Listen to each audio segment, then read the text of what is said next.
हे friends, देखिए आज एक छोटी सी गेस्ट आई है मेरा वीडियो वायरल कराने।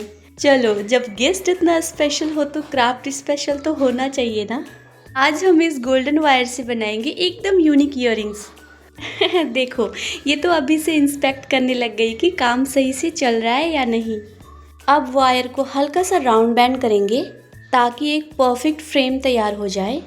और इसके बीच में मैंने लगा दिया है एक प्यारा सा red crystal bed. And look at this, झुमका रेडी हो गया है। अगर इस छोटी चिड़िया और आपको ये डिज़ाइन पसंद आया हो तो कमेंट्स में ज़रूर बताएं। बाय।